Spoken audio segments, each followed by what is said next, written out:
Le toit explose et une colonne bleue déchire la nuit au-dessus du réacteur numéro 4.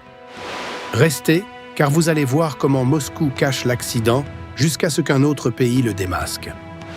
Dans la salle de contrôle, les aiguilles deviennent folles, puis le silence tombe. Un homme murmure l'impossible. Le cœur du réacteur est peut-être dehors.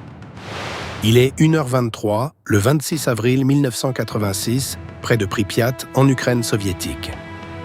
Le test de sécurité tourne mal, après une chute de puissance et une série de décisions fatales. Mais le premier mensonge commence avec un chiffre beaucoup trop rassurant. Les dosimètres disponibles saturent et certains retiennent une lecture dérisoire. 3,6 Röntgen par heure. Sur le toit, pourtant, des morceaux noirs brillent comme du charbon incandescent.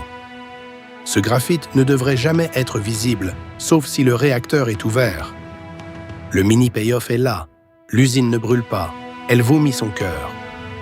Pourtant, dans les premières heures, la version officielle reste un simple incendie industriel. Les pompiers de Pripyat arrivent sans protection contre les radiations, comme pour un feu ordinaire. Parmi eux, Vladimir Pravik et Viktor Kibenok montent vers les flammes. Ils ignorent que leurs bottes foulent déjà une matière mortelle.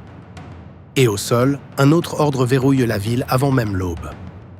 La police installe des barrages, mais les habitants ne reçoivent aucune alerte claire. Au matin, Pripyat se réveille avec ses poussettes, ses écoles, ses mariages prévus.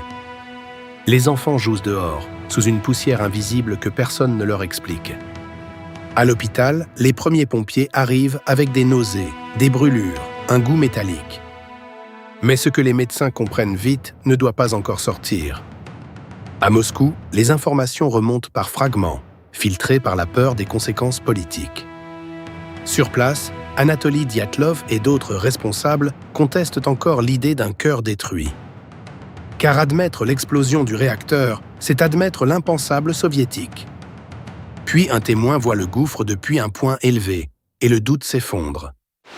Le réacteur 4 est béant, et chaque minute répand le secret dans le ciel. Pourtant, l'évacuation de Pripyat n'est annoncée que l'après-midi du 27 avril. Le message promet un départ temporaire, alors beaucoup laissent leur vie sur place. Des jouets restent sur les lits, des repas refroidissent, des portes se ferment pour toujours. Mais le monde extérieur ne sait toujours presque rien. Le 28 avril, en Suède, la centrale de Forsmark détecte une radioactivité anormale sur ses employés. Les Suédois cherchent une fuite chez eux, puis comprennent que le nuage vient de l'Est. Face aux demandes internationales, l'agence TASS publie enfin un communiqué bref et froid. La catastrophe que l'URSS voulait contenir a déjà franchi les frontières, portée par le vent. Dans les ruines, les liquidateurs arrivent, et l'histoire officielle commence seulement à se fissurer.